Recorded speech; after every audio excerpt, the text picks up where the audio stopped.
Pessoal, nós estamos aqui iniciando hoje o nosso bate-papo com um grande amigo, é uma maratona de bate-papo que nós vamos ter. Esse é o primeiro, nós estamos inaugurando aqui com um grande amigo meu, Mário Mantovani.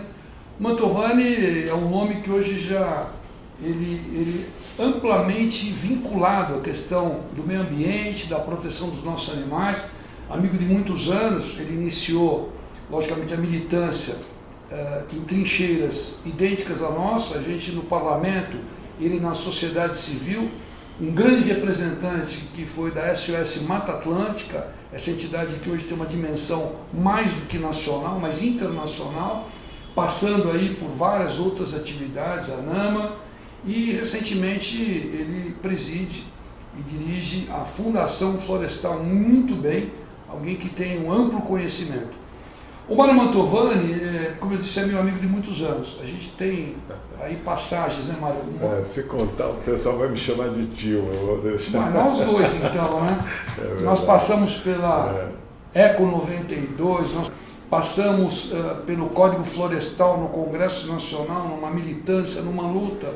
10 anos vão fazer agora, dessa luta. A Rio 92, 30 anos, né? E o nosso Código Florestal, 20 anos, da nossa luta no combate e tal.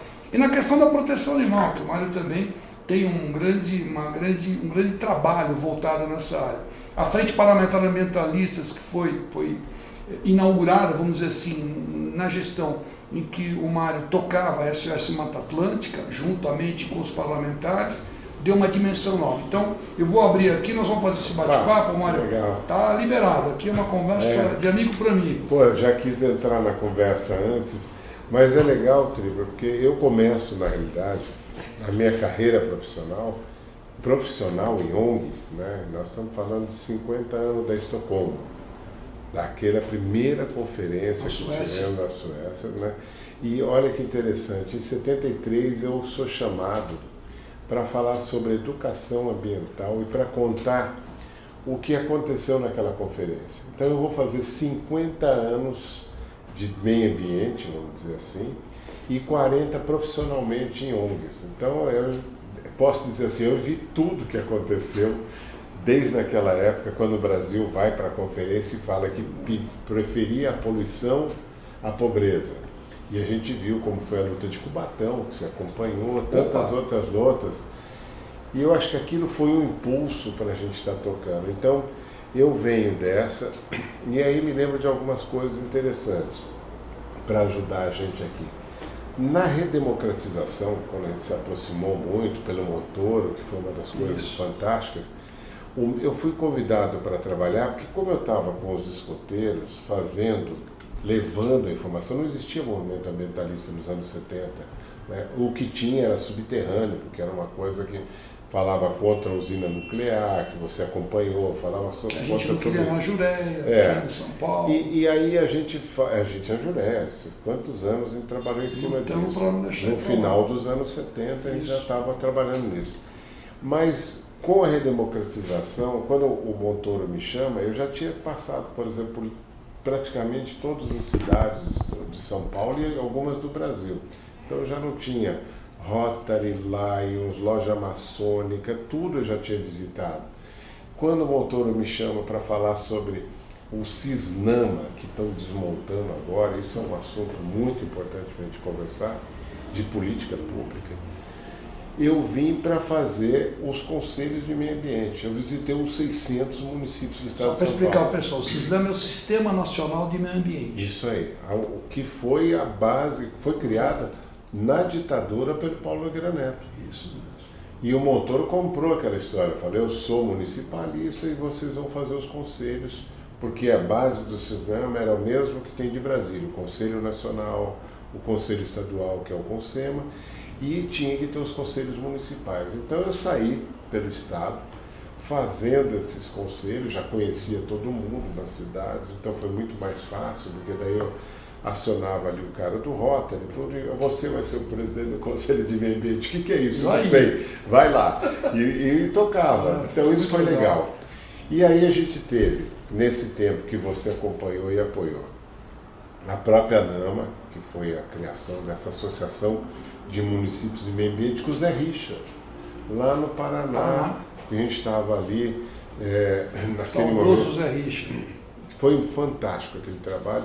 O secretário dele de Estado, o Elias Abraham, que era nosso amigo, que morreu no acidente, então, e era o secretário de Meio Ambiente, então era muito mais fácil de trabalhar naquele tempo. Incrível, né, Mário? Porque, veja bem, você coloca uma questão, nós estamos falando de um período ditatorial.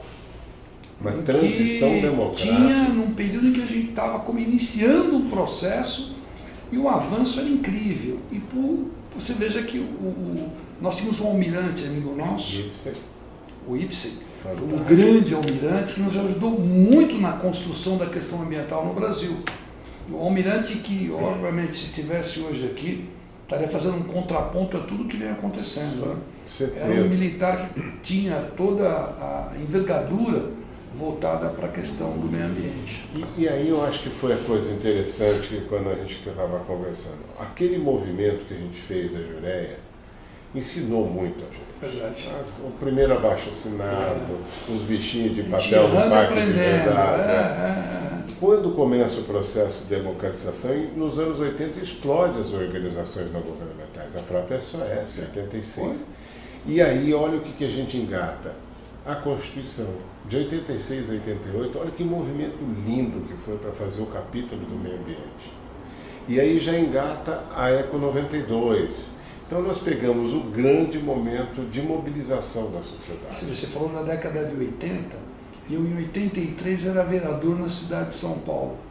E conseguimos criar naquela época, eu fui membro da primeira comissão de meio ambiente da Câmara Municipal de São Paulo em 1983. Inédito. Vinha nesse processo de abertura democrática. E era interessante porque da mesma forma que a gente estava fazendo esse movimento, né, já de constituição, a gente tinha essa conexão entre o que fazia a Câmara, onde estava nas assembleias, o que estava acontecendo em Brasília. E isso traz a sociedade para começar a pensar, olha, o que aconteceu em 88? Nós tivemos aqui em São Paulo, na CETESB, o documento Nosso Futuro Comum, construído pela Grobrandler. Né? Ou seja, aqui era efervescente, está tudo acontecendo. Você vê uma coisa como avançou, Mário. Eu estava lembrando aqui agora, você estava falando de 92, o primeiro grande encontro mundial de meio ambiente aqui no Brasil, com mais de 150 chefes de Estado, nós tínhamos uma coisa muito curiosa. Você tinha um encontro das governamentais e das não governamentais. Isso. Com o tempo, elas se juntaram. Hoje você vai nos eventos, você vê a unidade. É no mesmo local, as pautas são muito semelhantes, né? E há um respeito das não governamentais com os governos. Aliás, os governos hoje puxam para que as não governamentais participem. Né? Coisa que no passado você tinha que fazer isolado, né? No Rio Centro e no Flamengo. Aquilo foi interessante. O pessoal achava que era um happening aquilo que aconteceu. Né? Modismo, né? E todos os malucos do mundo chegaram ali. Eu acho que foi muito legal. Eu lembro de sessão de dança, de roda, de circo. Você estava ali, o Dalai Lama, nós tínhamos lá desde os cantores, todo mundo, ou seja, você tinha ali todo tipo de acontecimento. Sim. Mas foi legal porque como a gente se preparou, aí teve uma grande diferença, né, Rodrigo? Nós trouxemos aí as organizações os temas sociais vieram para o meio ambiente. Até então, nos anos 80, você lembra? Criava uma unidade de conservação, não toca, não mexe, né? É a área intacta. Não, aí a gente estava mostrando, tem gente aí, tem índio, tem quilombo, tem isso. Então nós mudamos o paradigma. E na Eco 92 aconteceu uma coisa legal. Como a gente preparou, né, eu me lembro do Rubinho, toda essa turma, Tonhão, essa turma estava já envolvida nisso. O Rubinho trazia assim, olha, eu vou representar as ONGs lá dentro do Rio Centro. E houve esse entendimento, nós conseguimos levar aquelas pautas que era dos cara que abraçava a árvore, dos biodesagradáveis, tudo, a gente conseguia levar lá para dentro. Ecochiitas, tudo isso. Estava tudo junto. Era isso não. E eu estava lá com a campanha do Tietê lançando. Olha isso, pela Rádio Eldorado, bombando. Jornal da Tarde. Bombando. né? Então tudo aconteceu nesse momento. E aí foi interessante que a gente tem que falar, que eu acho que tem que ficar muito claro. Todas as grandes convenções que a gente participa hoje, Conferência do Clima, nasceu no Brasil, não é coisa de gringo. Não. Conferência de Biodiversidade, nasceu no Brasil, não é coisa de gringo. Agenda 21, nasceu no Brasil, tudo lá. Verdade. Nós estávamos lá. Nesses grandes eventos. Nós somos os protagonistas dessa história. Aí sim o Brasil é protagonista. Isso. E aí sai essa capacitação das organizações que se especializaram, tiveram mais profissionalismo, né? Eu acho que isso foi uma coisa legal. E aí a SOS, já em 97, lançando a campanha da Lei da Mata Atlântica, que você teve muito envolvido com ela, nós na realidade lançamos em 93 no Congresso.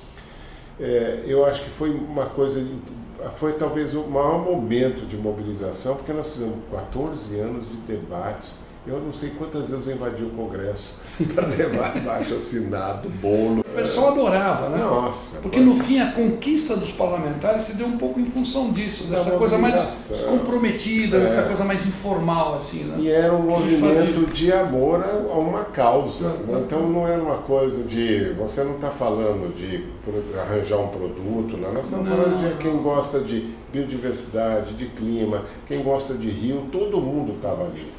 E se identificava com esse movimento. Então a SOS também cresceu muito nesse momento. E eu acho que o grande lance da mobilização é que a gente depois despertou isso para a Amazônia, para o Pantanal.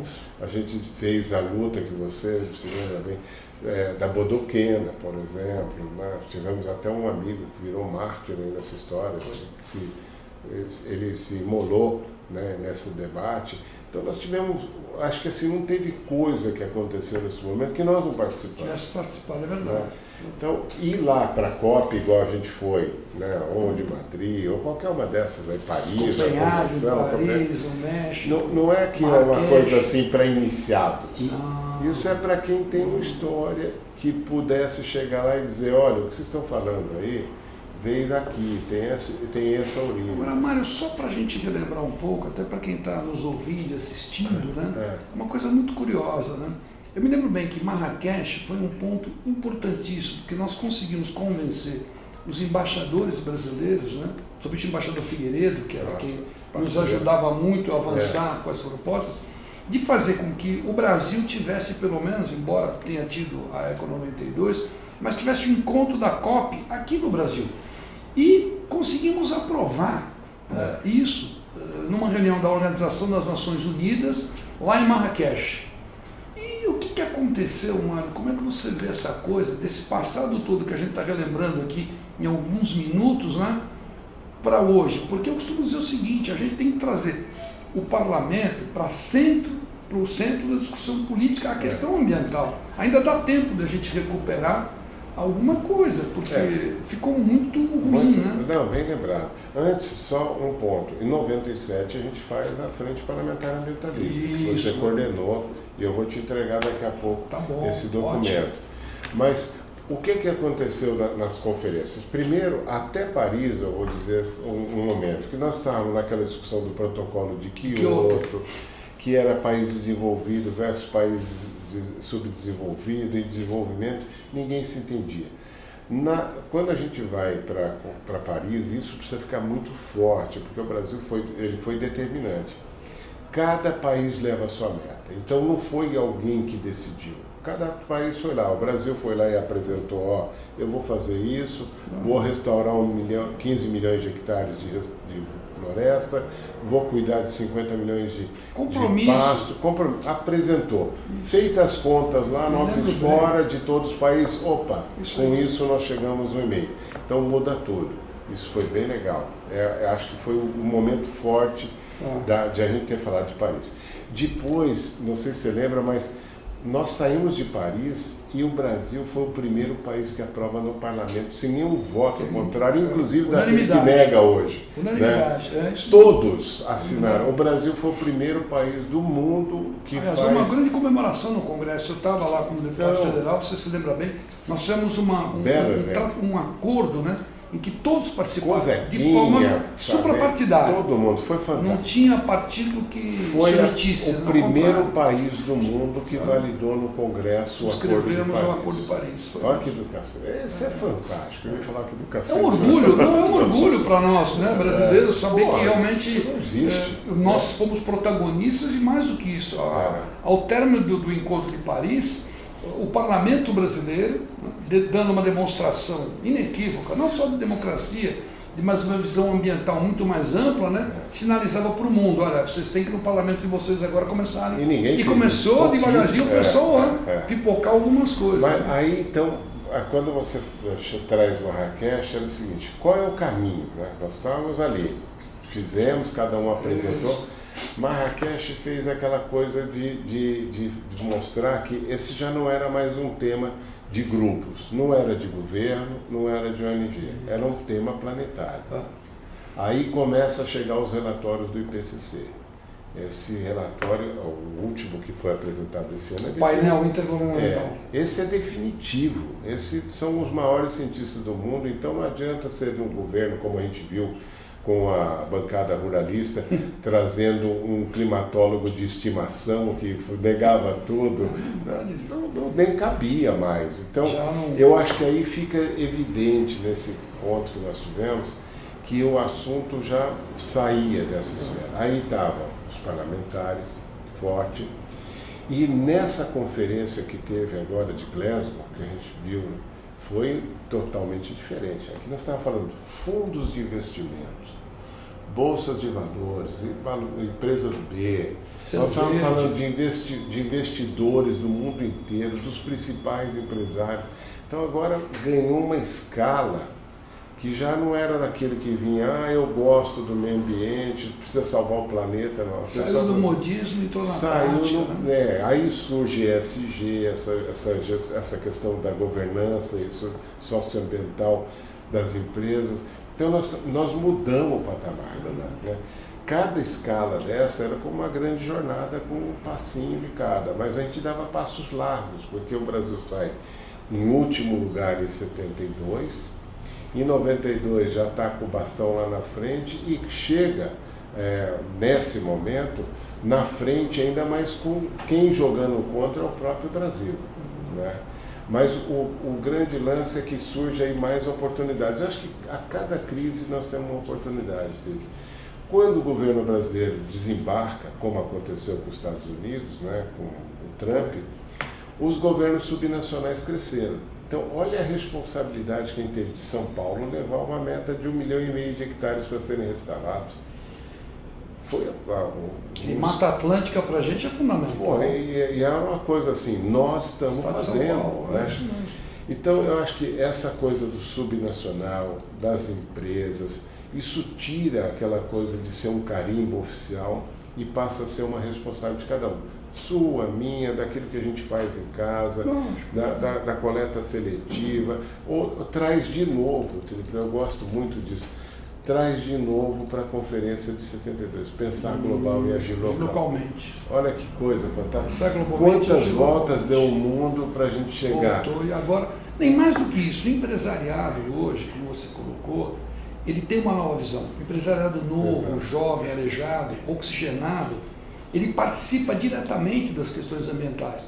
Hoje não é só o parlamento, ou parte do parlamento, as ONGs, mas o empresariado está com uma visão muito mais ampla, e isso ajuda bastante. Por quê?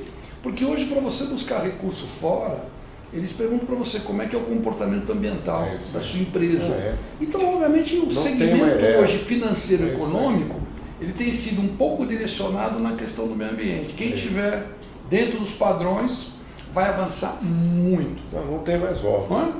Exatamente isso. E uma coisa que veio ajudar a gente, né? Você lembra disso, quando a gente saía para fazer a campanha da Jureia, a gente fazia no mimeógrafo. Álcool. Saía, ia na porta da PUC, onde eu estudava. Fazia panfletagem. Não tem mais. Hoje nós estamos falando de um fenômeno que virou os meios de comunicação, as redes sociais.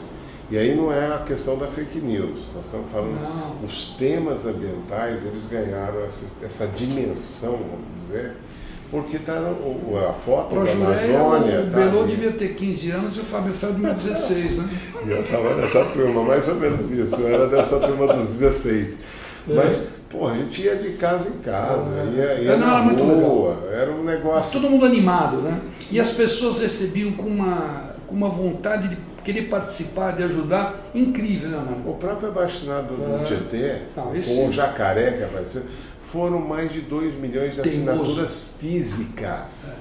Não foi as pessoas vinham, na rede. assinavam, e no período que ninguém... levava para casa, buscava assinatura. Agora, Mário, eu perguntar uma coisa para você. Eu sei que nessa área, não só de florestas, da biodiversidade, também da questão dos recursos hídricos, a gente discutiu muito lá no Congresso, pelo menos na frente parlamentar ambientalista, a questão dos animais silvestres, né? O pessoal dizia assim, olha, eu me recordo num dos debates que a gente teve lá, os ruralistas diziam assim, não, mas vamos fazer o seguinte, vamos trocar o bioma de São Paulo, que é menor, por um bioma 3 vezes maior lá no Pará.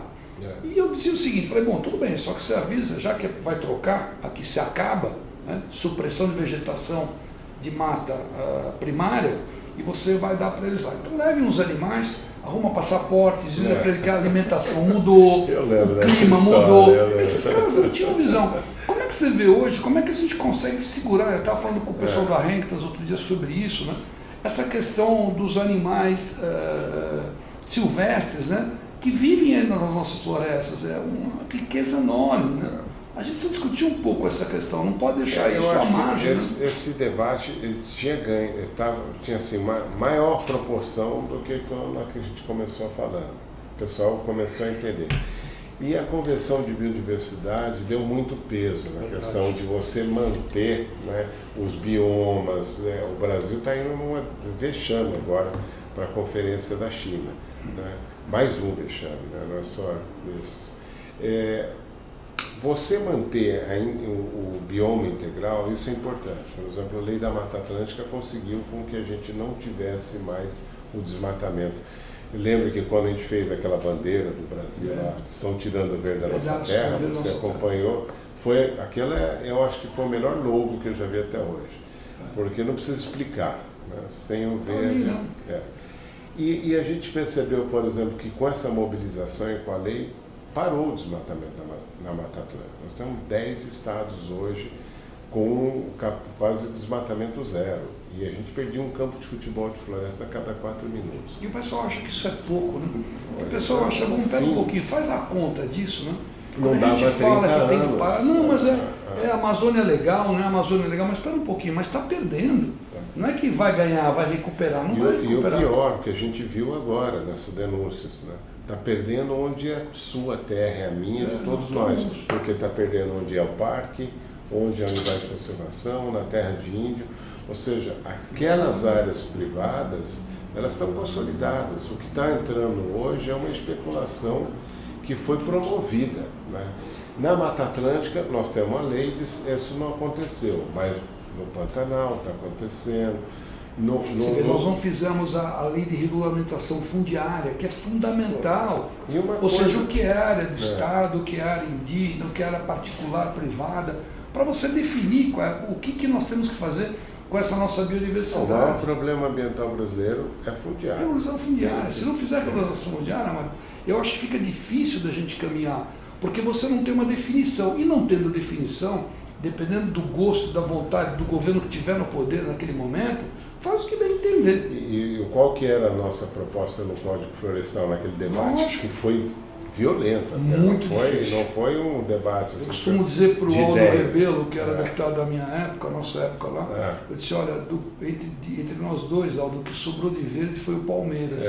Que de resto você acabou com tudo. Lembra que a gente falou o que salvou os códigos? Era a gente ter o CAR e o PRA com o número de cada propriedade. Dos 5 milhões e tantos de propriedade. O cara foi fundamental. Esse governo sabotou direto, com o que ele pôde, tirou inclusive a questão do CAR e do PRA de dentro do Ministério do Meio Ambiente e levou para a agricultura. É o cadastro ambiental regional. Das propriedade por propriedade. Isso. Né? Foi isso que nós fizemos no código. Isso foi o único ganho que a gente teve. Foi. O resto eles passaram... Mata ciliar, eles avançaram. E isso foi uma coisa que a gente podia estar resolvido hoje. O Brasil não precisava passar esse vexame. Não. E se fala muito, Mário, da questão da soberania nacional, né? Que é uma coisa absurda. Quer dizer, se nós queremos soberania nacional, nós temos que preservar o que é nosso. Claro. E no fim, esse discurso que às vezes aparece, olha, a Europa devastou, porque a Irlanda devastou. Mas pera um pouquinho, gente, por que se lá... Aqui os alemães, eu me lembro, na época 92, tinham cerca de 18 mil espécies não identificadas na floresta amazônica. Nós temos aí 9 estados que compõem, fora os outros países, né? Daria para fazer muita coisa. Claro. E eu lembro que o debate que você e eu participamos, né? Inclusive com o próprio Alan, a gente dizia, olha, mas se vai vender algum produto brasileiro, que a gente ainda é um país de commodity, isso, agregue valor. Então, vai comprar uma tonelada de soja, dessa bolinha que sai lá de Rondônia e vem parar aqui no Porto Santos, então você vai levar reserva legal, que é biodiversidade, você vai levar área de preservação permanente. Valor, lógico. É isso agrega que vai valor. fazer. E é o que o Brasil tem. Tem que fazer. Nós vamos ser o país de commodities, né? Isso a gente colocou, mas não emplacamos. Mas tá aí. Você viu, o agronegócio, isso é soberania. Mário, pode sofrer um grande problema. Eu tive com cientistas outro dia, Carlos Nobre, o próprio Ricardo Galvão, a gente levantou algumas informações que são incríveis. Se continuar a aumentar a temperatura do planeta, que é o que a gente fala de mudanças climáticas, o Canadá, e mais do que o Canadá, a União Soviética, a Rússia hoje, ela vai ter, os dois terão áreas extremamente agriculturáveis, com o degelo que eles vão ter nos países. Com isso, o que vai acontecer? Uma concorrência enorme com o Brasil, com uma mão de obra muito mais barata. Então, ou a gente se prepara para o que você falou, agregar valor ao nosso produto, ou nós vamos ficar para trás daqui a 20 anos. E é uma coisa impressionante, a mesma soja que sai daqui hoje para virar ração na China, vai alimentar um pouco na Europa. Então, fazendo concorrência para nós. Agora, Mário, uma coisa curiosa aqui que eu acho que é importante para a gente dar um tom aqui. Uma grande preocupação que eu sempre tive, e você acompanhou bem de perto, é uma aflição não só minha, mas sua também, que eu tenho certeza e de alguns colegas nossos, né? Quando a gente criou a Frente Parlamentar Ambientalista, nós tínhamos 20, 30 parlamentares. Entregamos a frente com cerca de 300 parlamentares, senadores e deputados federais. Só que na hora da gente obter o voto, a gente tinha dificuldade de arrumar 40, 50 parlamentares. Quanto muito. Então acho que a gente tinha que fazer um trabalho agora, nós estamos há praticamente 4 meses das eleições, para que a gente tivesse o compromisso, não precisa ser o compromisso assinado não, mas o compromisso moral das pessoas que vão se candidatar, para que pudesse ter esse viés ambiental e que, e tendo isso lá, que faça um trabalho que a gente consiga, não é bater de frente com ninguém, mas é conquistar as pessoas, o parlamento todo, para dizer, olha, o Brasil é importante ter, novamente, essa visão ampla que a gente tinha no passado, grande. Né? Então, acho que está no momento das ONGs, da sociedade civil, das universidades, né? Do cidadão, né? Dizer, pera um pouquinho, na hora que for escolher os seus candidatos, olha, pera um pouquinho, esse aqui tem visibilidade ambiental.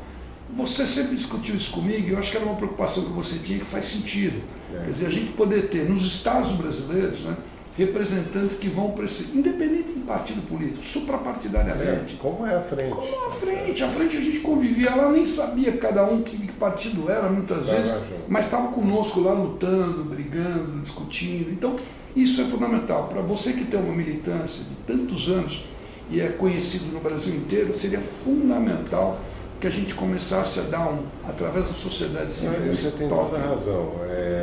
A gente hoje também tem as frentes estaduais, mas antes é importante dizer para o pessoal, a frente parlamentar, aquela que nós criamos, e você é parte dela, ela é diferente de todas as outras frentes. Sim. Ela tem sociedade civil, é orgânico dela, sociedade civil, é parlamentar e sociedade debatendo junto, não todos os nossos debates são abertos, diferente de recebemos lá juízes, promotores de justiça, procuradores dos estados. Qualquer tema que a gente vai levar para o plenário, que a gente vai acompanhar, é aberto, não tem nada fechado. Isso faz uma diferença. Agora, a minha preocupação é, a gente está trazendo esse debate, como a gente está fazendo agora, Porque tem aquelas pessoas que têm história no movimento, como o seu caso, né? E tem muita gente que vai querer pegar carona, porque agora virou o tema da economia, agora virou o tema que não é mais a turminha do meio ambiente. Então, esse debate vai ser muito importante, que a gente fazia as plataformas para os candidatos, mobilizar para trazer realmente, como você falou, é uma questão ética e moral. Quem tem compromisso com o meio ambiente tem que mostrar que tem esse compromisso. Isso. Que a gente não quer, de novo, ter que formar uma turma que você sabe que está ali pegando carona. Então, esse momento é estratégico, esse debate é importante, a gente mostrar o que tivemos de avanço, quem foram os parceiros, né? Porque também uma eleição diferente. Essa é uma eleição onde o fundo partidário vai ter peso, essa é uma eleição e quem vai ter acesso ao fundo partidário agora foi talvez dessa legislatura que não foi a melhor que a gente já teve. Talvez essa, de todos os 25 anos que eu estou dentro do Congresso, foi a pior legislatura que eu peguei, né? Então, agora, saber escolher quem tem credencial, eu vou defender o meio ambiente, eu vou defender a questão animal, a causa animal, eu vou defender a causa da biodiversidade, eu vou defender a causa do índio. Nós vamos ter que ter essas pessoas e tem que ser muito claro esse encontro com o eleitor, o compromisso. E eu acho que eu gosto muito, eu tenho ido em debates agora em todos os estados falando do compromisso de clima, mas o compromisso para a eleição. Nós vamos estar levando a plataforma, vamos estar trazendo para mostrar exatamente que é o momento de a gente consolidar esses temas.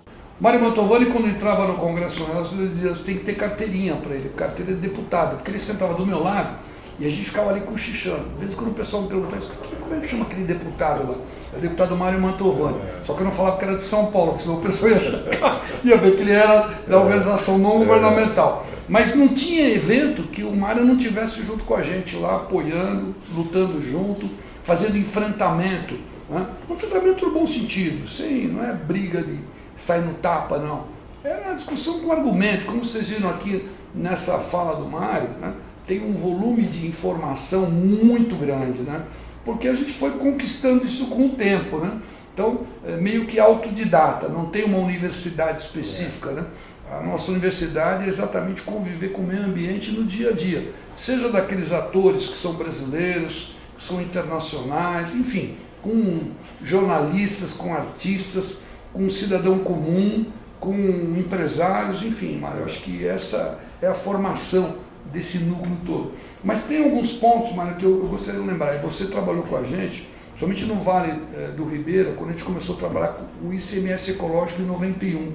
Quando nós fizemos a lei do ICMS ecológico, dando 0,5% da cota parte do ICMS para os municípios que tinham área de preservação permanente, a gente conseguiu segurar um pouco esse desenvolvimento aloprado, só de construção, e levar a indústria e tal. O Vale do Ribeira, tirando a bananicultura, a vocação era outra. Mas turística, você tem muita caverna ali, espeleologia, você tem rios, você tem uma mata nativa fantástica daquela região, valorizou a região.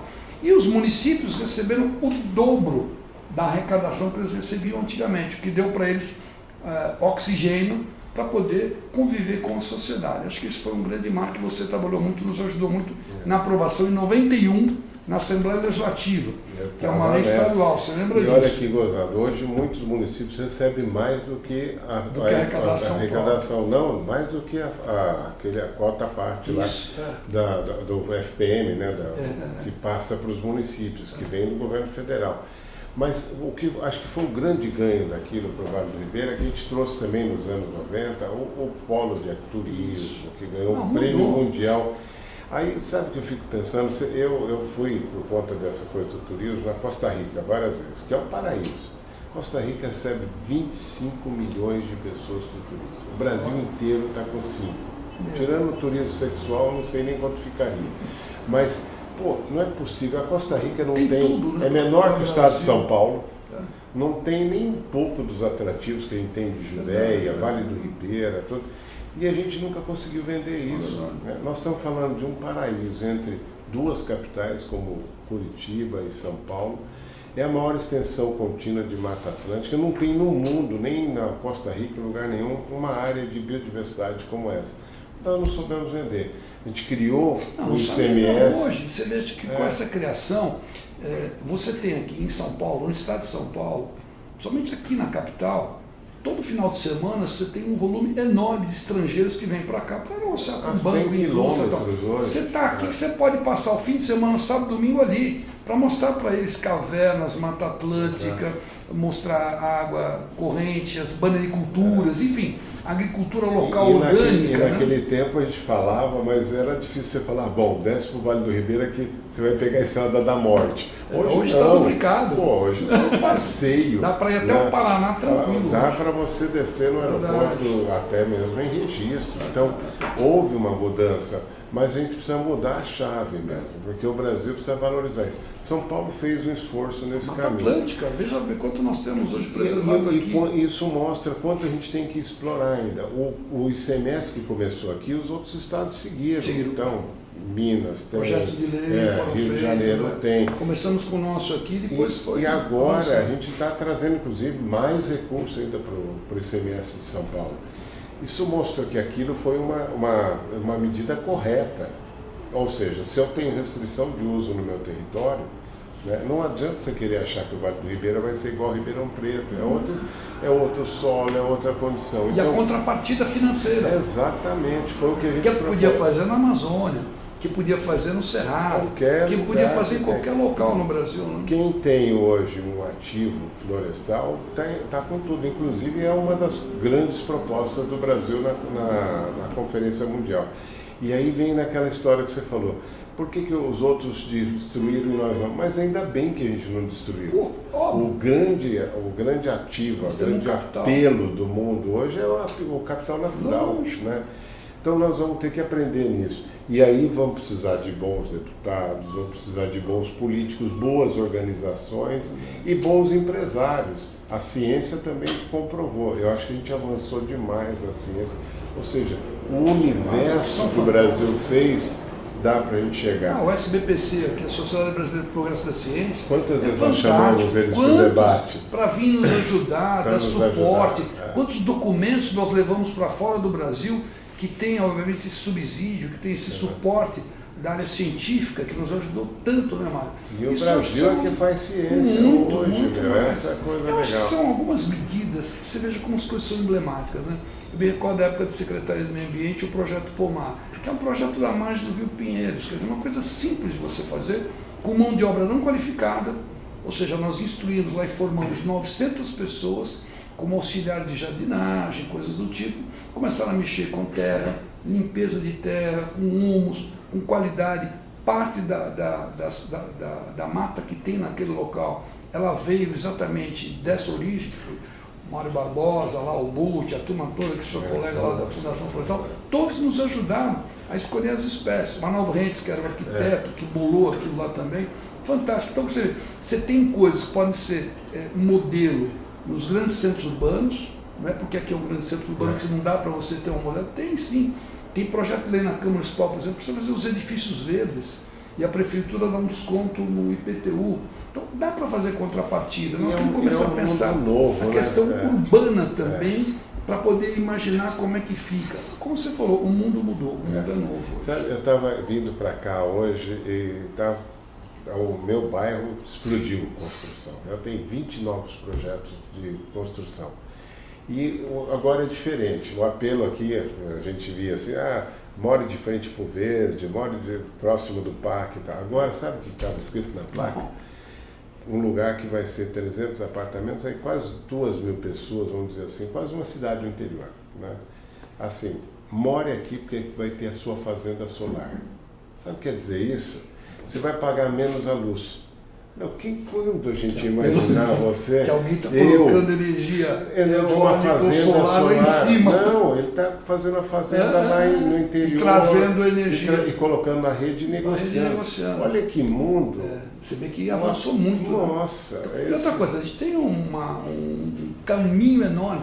Eu me recordo, Mário, quando a gente esteve lá em Paris, o stand dos Emirados Árabes, O pessoal queria que eu fosse visitar, eu disse, não vou ver queima de produto fóssil, por petróleo e tal. Não, cheguei lá, tinha uma sala monstruosa, você lembra?